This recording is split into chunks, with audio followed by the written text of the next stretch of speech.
Dekat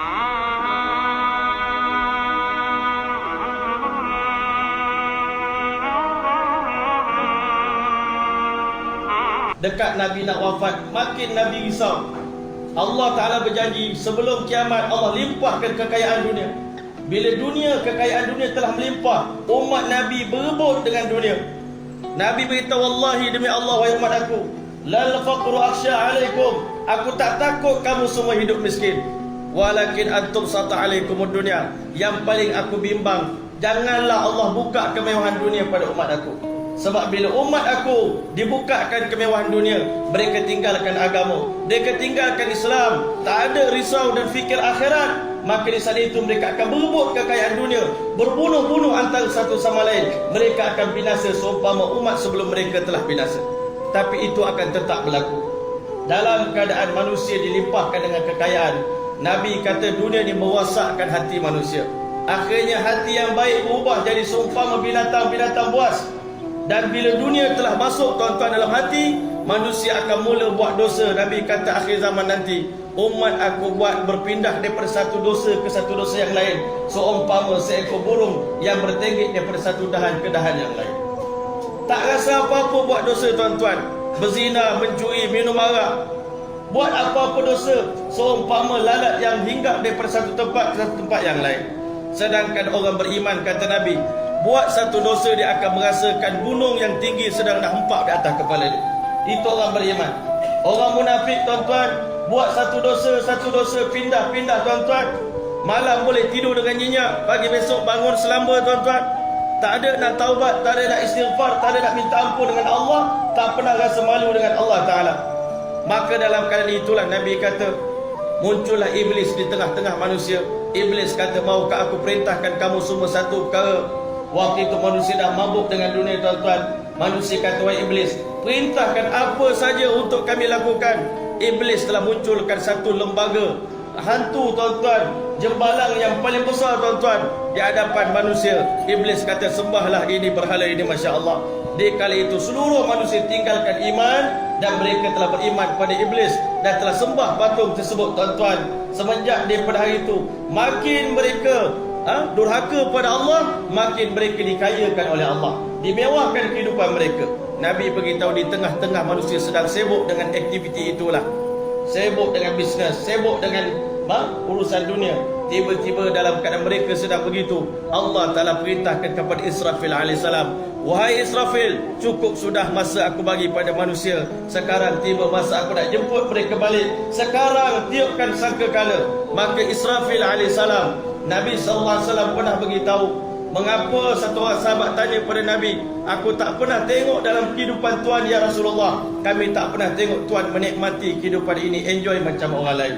Orang lain banyak masa berkelah, banyak masa berhibur, banyak masa melancong, tapi kami tak pernah tengok Rasulullah SAW berhibur, tak pernah tengok Nabi melancong. Hidup Nabi dalam tangisan, hidup Nabi dalam kesedihan. Maka Nabi SAW beritahu, wa kaifa an'um, bagaimana aku boleh menikmati kehidupan ini wahai umatku, sedangkan malaikat Israfil AS yang diperintahkan untuk tiupkan sangkakala untuk menghancurkan dunia ini, sejak hari pertama diciptakan, dia senantiasa meletakkan sangkakala di bibir dia. Syakhisun basarahu ila arsyir rahman, mata senantiasa menjeling dan memandang ke arsy Allah Ta'ala. Yang tazuru mata yu'mar, menunggu bila-bila saja Allah perintahkan tiupkan sangkakala. Di saat itu tanpa berlengah walau satu saat, malaikat Israfil AS akan meniupkan sangkakala.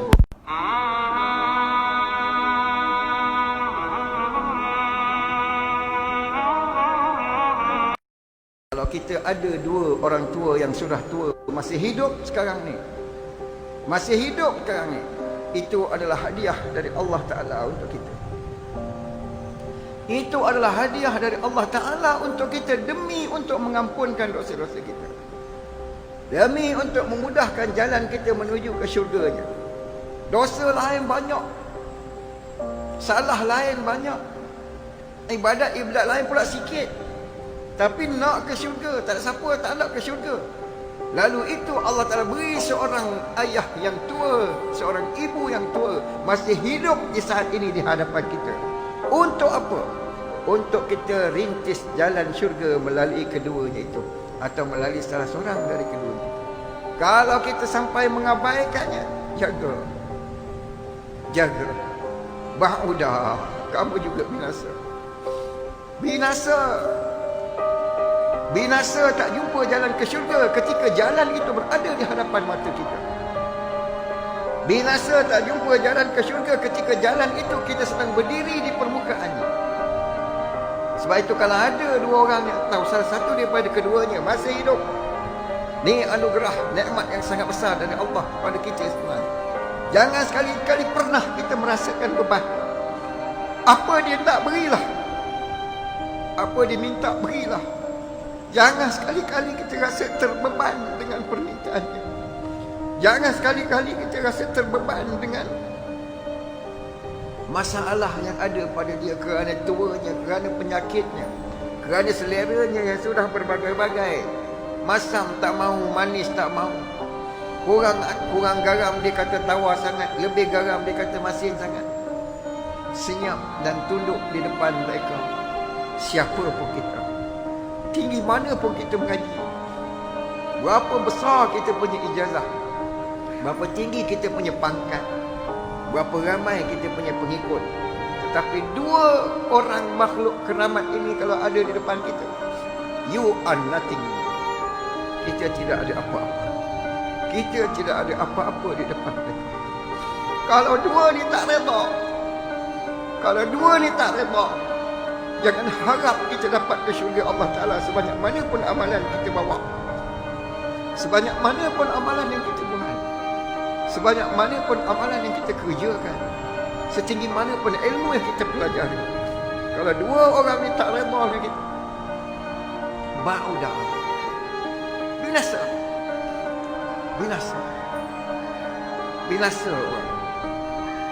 Jadi insya-Allah sama-sama kita jaga dan pelihara apa yang Nabi SAW beritahu.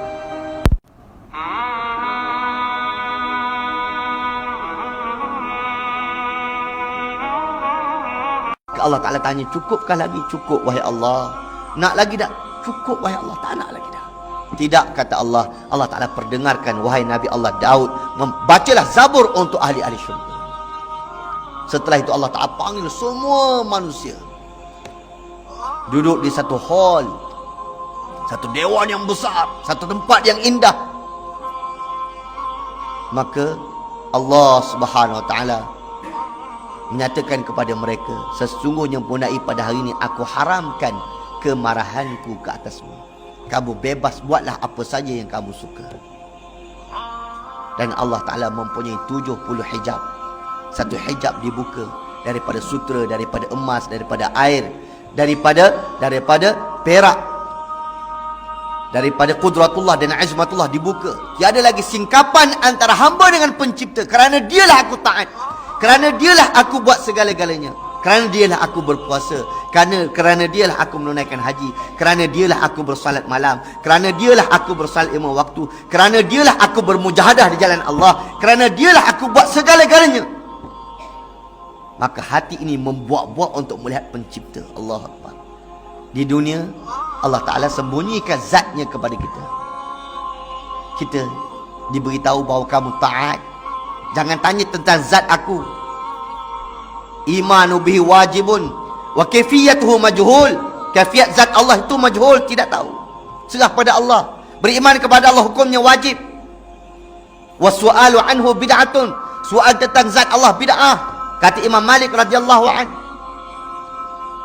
lihat kebesaran Allah sudah cukup.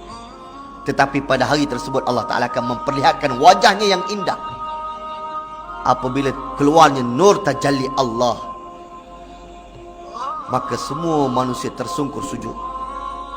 Tiada dapat diungkapkan dengan kata-kata Alhamdulillahilladzi azhaba 'anil hadan inna rabbana laghafurun syakur. Maka Allahu Akbar, berasa bertuahnya aku.